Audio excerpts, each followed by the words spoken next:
It's good to see you that made your way out this evening. Our lesson text tonight's from John chapter 9. John chapter 9. We're talking tonight about when the blind can see. I'm just going to read for you in the text, beginning in verse 1. Now, as Jesus passed by, he saw a man who was blind from birth, and his disciples asked him, Rabbi, who sinned, this man or his parents, that he was born blind? Jesus answered, neither this man nor his parents sinned, but that the works of God should be revealed in him. I must work the works of him who sent me while it is day.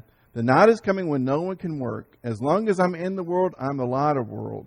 And when he said these things, he spat on the ground and made clay with his saliva, and he anointed the eyes of the blind man with the clay. And he said to him, go and wash in the pool of Siloam. So he went and washed and came back seeing. Therefore the neighbors and those who previously had seen that he was blind said, is this not he who sat and begged? Some said, this is he. Others said, he is like him. He said, I am he. Therefore they said to him, how were your eyes opened? He answered and said, a man called Jesus made clay and anointed my eyes and said to me, go to the pool of Siloam and wash. So I went and washed and received my sight. Then they said to him, who is he? He said, I do not know. This is a very interesting story that John records. So this evening we're going to be a part of our lesson text. So which is, I guess the question we need to look at this evening, which is worse? Being blind and knowing it, or being blind and not knowing it?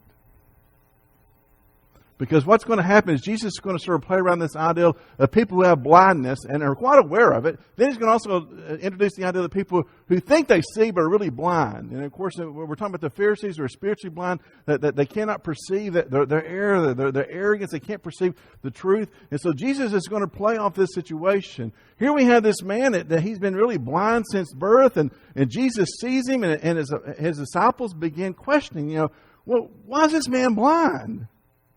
Did he sin or did his parents sin? What caused his blindness? Because back in that time, and even sometimes today, we sometimes see bad things happen to people. Think, well, they must have done something bad. There had to be some kind of judgment against them. And for this ideal of divine retribution, that they had angered God and God had punished someone. And so they were really sort of arguing from this standpoint, what caused this man's blindness?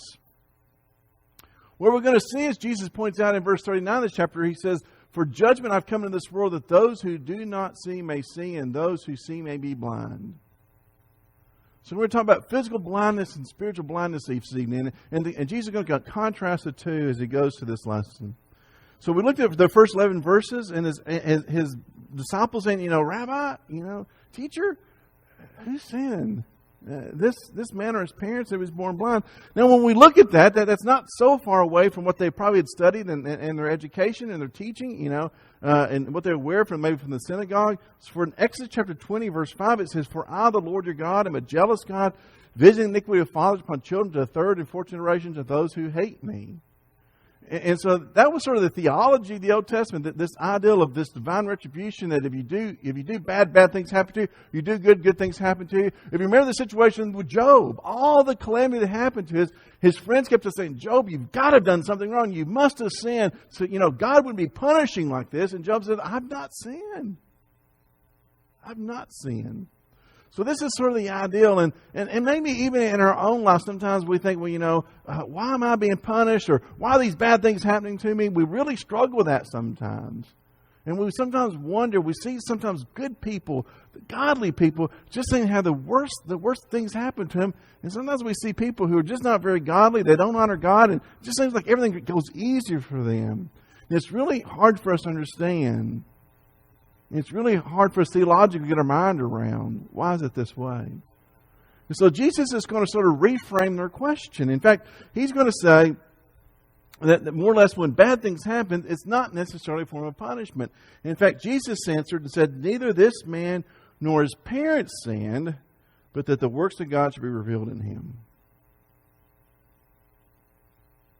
Now, neither this man sinned nor his parents sinned, but the works of God may be revealed in him. That's sometimes hard to get our mind around. And I guess the question is, would God allow someone to be handicapped? Would God allow someone to be blinded? Would God allow someone to have some kind of deformity? Would God allow some innocence to suffer? Would God allow this? And more or less Jesus says, yes, He does. Not to punish, not because God's evil or mean or cruel, but God may be glorified and manifested in this. Now, our problem is, in our experience, that we see things in our realm. We have limited vision. And that's where we really struggle with tonight, is understanding that we need to ask God to give us vision to see things from His perspective. That we see things in our physical world. And we see people who are sick and family members who suffer, and we think, well, God, what's the purpose in this? In the expansive perspective of God, what's time like? What's 1,000 years like to God? A day. And a day, time's not the same for God as it is for us. And while we must sometimes endure suffering on this inner perspective, when we view it in the weight of glory, what's it going to be like? A moment of time. When we look at what God has revealed for His souls, for His saints, when we look at what happens in this life, in the light of glory, it's all forgotten. In fact, in John's quote in Revelation, that there is no more suffering, no more death, no more dying. There's nothing that would cause us to shed a tear there. We must realize that somehow God makes it all work. In His perspective, and looking from things from God's perspective is what we as Christians need to strive to do. So let's continue on in the text. Let's read down a little bit. John, beginning with verse 13, because this is really where the tensions begin to develop. Then they brought Him formerly blind to the Pharisees. Now it was Sabbath when Jesus made the clay and opened his eyes. Then the Pharisees also asked Him again how He received his sight. He said to them, He put clay in my eyes, and I washed, and I see. Therefore some of the Pharisees said, This man is not from God, because he does not keep the Sabbath. Others said, How can a man who's a sinner do such signs? And there was division among them. Then they said to the blind man, What do you say about him who opened your eyes? He said, Oh, he's a prophet. But the Jews did not believe concerning him, that he had been blind and received his sight, until they called the parents of him and received his sight. And they asked him, saying, Is this your son, who you say was born blind? How does he now see? His parents answered them and said, We know that this is our son, and he was born blind. But by what means he now sees, we do not know, or who opened his eyes, we do not know, for he is of age. Ask him. He will speak for himself. His parents said these things because they feared the Jews, for the Jews had agreed already that if anyone confessed that he was Christ, he'd be put out of the synagogue. Therefore his parents said, He is of age. Ask him. So they called again to the man who was blind and said to him, Give God the glory. We know that this man is a sinner. He answered and said, Whether he's a sinner or not, I do not know. One thing I know, that though I was blind, now I see. And they said to him again, What did he do to you? How did he open your eyes? He answered them, I told you already, and you did not listen. Why do you want to hear it again? Do you also want to become one of his disciples? And they reviled him and said, We are disciples. You are his disciple, but we are disciples of Moses. We know that God spoke to Moses. As for this fellow, we did not know where he's from. The man answered and said to them, Why, this is a marvelous thing, that you do not know where he's from. Yet he has opened my eyes. Now we know that God does not hear sinners, but if anyone is a worshiper of God and does his will, he hears him. Since the world began, it was unheard of that anyone opened the eyes of one who was born blind. If this man were not from God, he could do nothing. Then they answered and said to him, You are completely born in sin, and you're teaching us. And they cast him out. A lot happened in those verses.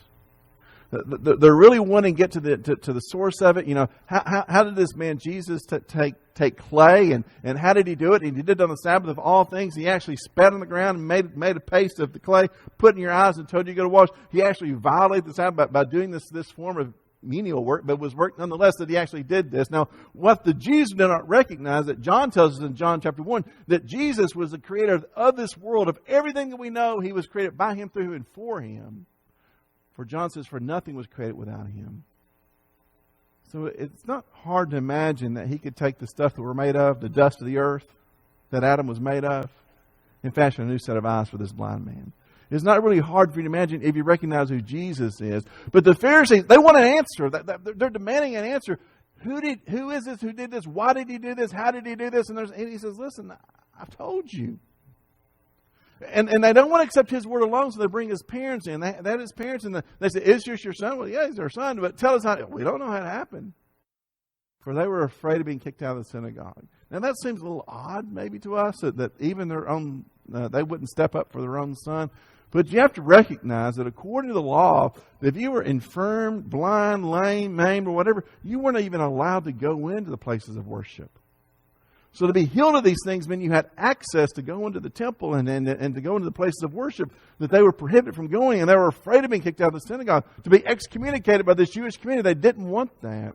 So they put it back on their son. You ask him, he's of age. We're not answering for him.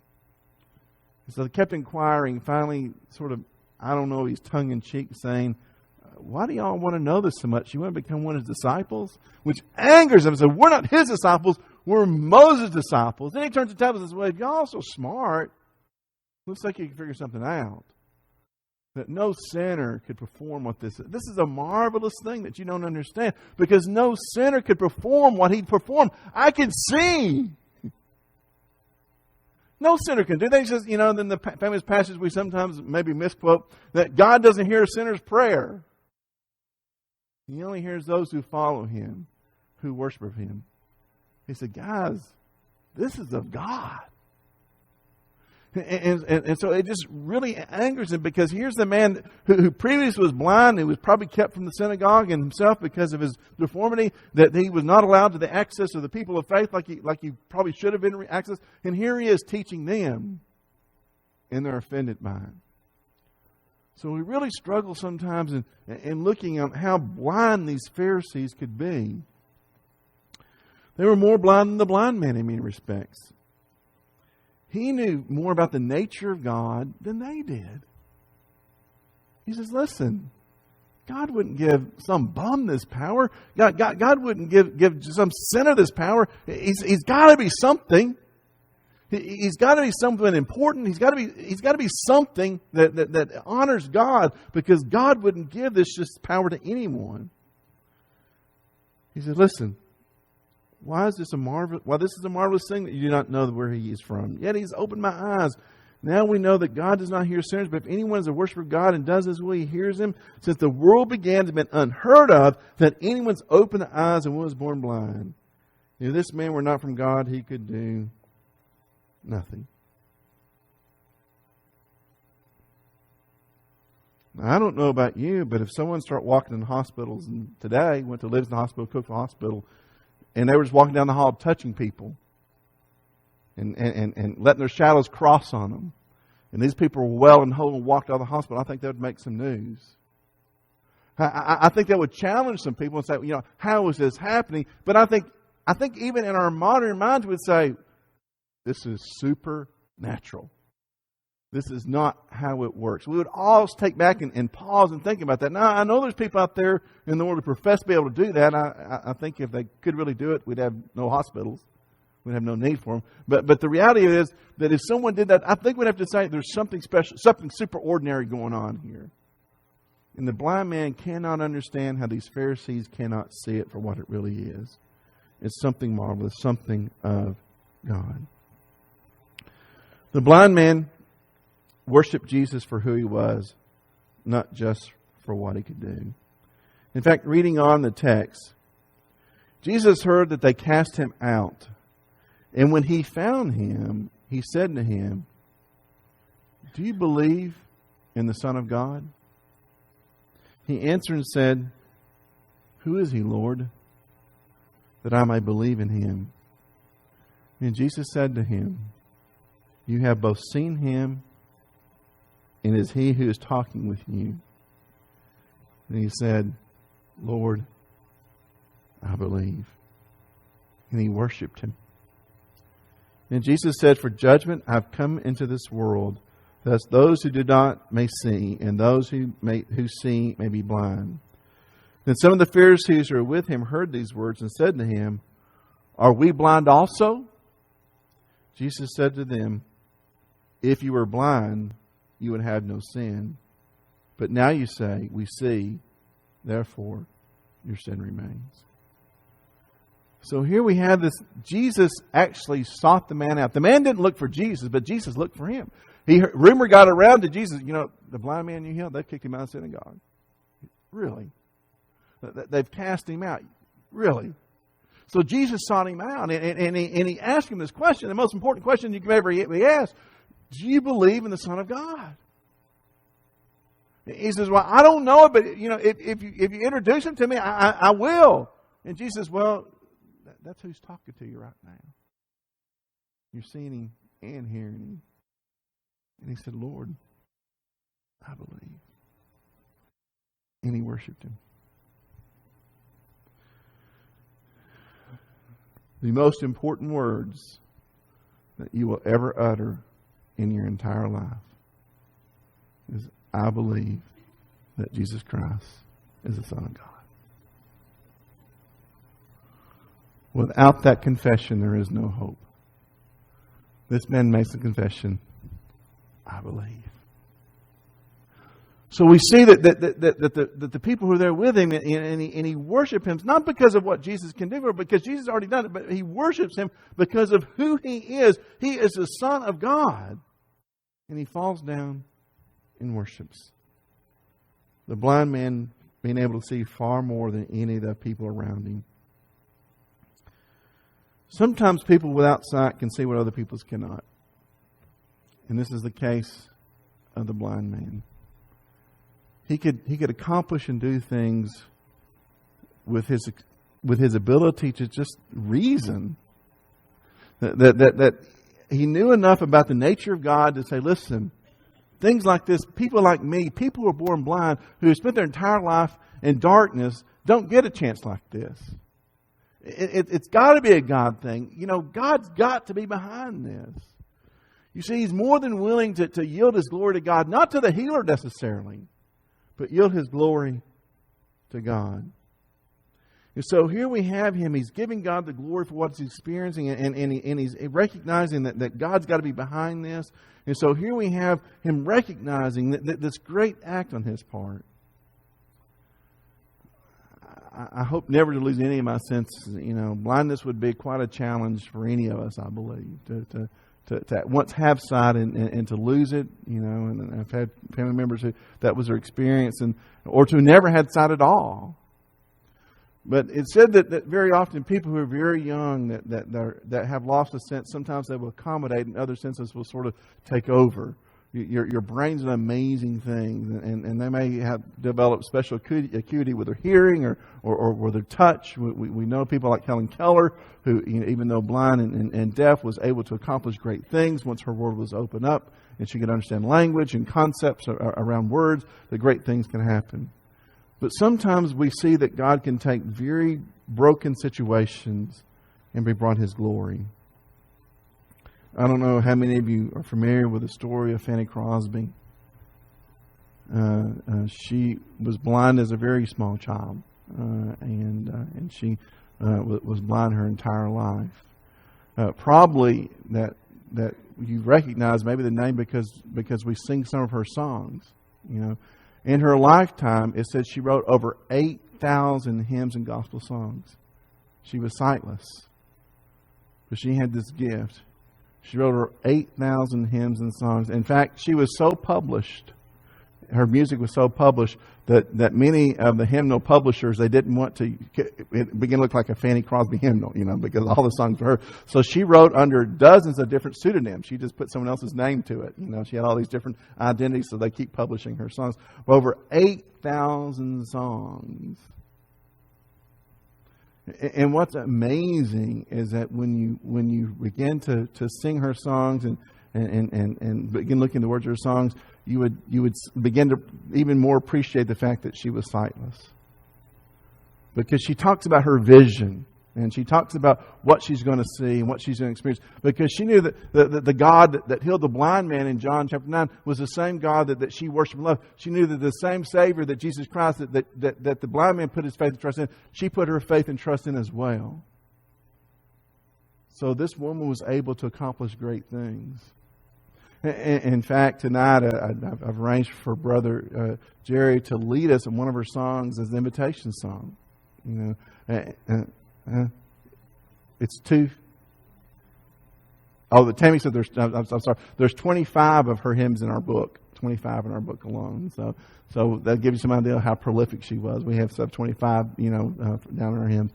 So this is one of her quotes that she said regarding her sightlessness. It seemed intended to be by the blessed providence of God that I should be blind all my life. And I thank Him for this dispensation. If perfect earthly sight were offered me tomorrow, I would not accept it. I might not have sung hymns to the praise of God. I have been distracted by the beautiful and interesting things about me. Now she said of herself that if someone said, Fanny, let me give you sight, she'd say, no, I don't think I would. I think I'll pass. Because she says, because of how God give me the providence that I did not have sight, He says, I wasn't distracted by all things the rest of you sighted people are distracted by. That what she looked like at seeing the visual world, the beautiful things that we look at, she said, that would have been a distraction for me. I may not have been able to sing and create and write these beautiful songs about God had I had all those distractions. People who are really connected to God have a way of reframing things. And as I read this quote and preparing for the lesson, it just sort of humbled me, thinking, wow, how many things in my life do I sometimes want to complain about? But God says, listen, reframe that. Put that in perspective. That's going to sometimes bring me glory. The struggles you have, the difficulties you have, whatever burden you bear, somehow frame that in a way that will bring me glory. Jesus was fully human and Jesus was fully divine. But He was only here for 33 years and He was limited in His physical experiences, right? Now, the Bible clearly says He was tempted at all points like we are, yet He did not sin. We know that. But one thing that Jesus never was, He was never old. Okay? He didn't experience the infirmities of life that come with age. Jesus was never married. Okay, He didn't have the responsibilities of family, raising a family. He didn't know that. Jesus was never a woman. He didn't have that experience. There were a lot of things that Jesus did not have in this life that we have a chance to show the world in our condition and in our situation what Jesus would be like in that situation. That we can reframe our challenges in such a way to bring God glory, to show the world what Christ would be like. We're familiar with some of the words. We're going to sing many of the words of the songs tonight. But the idea of blessed assurance, Jesus is mine. Oh, what a foretaste of glory divine. Heir of salvation, purchase of God, born of His Spirit, washed in His blood. I hope you've gotten something out of the lesson tonight. But one of the things I hope that we can take away tonight is to understand that God is at work in all of our lives. And even sometimes when difficult things happen, challenging things happen, sometimes there's a way in which God can receive glory in that. We saw that in the blind man, that Jesus said, let me reframe this for you. It's not because of anyone's sin. It's because God to be glorified. And God was glorified in His healing. Sometimes we look at things and think, why is it this way? But somehow in our faith and trust in God, we need to take Romans 8:28 and understand that all things are working together for good to those who love the Lord and called according to His purpose. But if you're here tonight, this will be a great opportunity time for prayer, for encouragement. Maybe some tonight would like to make that great confession that you believe that Jesus Christ, Son of God, be buried in baptism. Brother Jerry's going to lead us in a few words, a few lines of this song for us.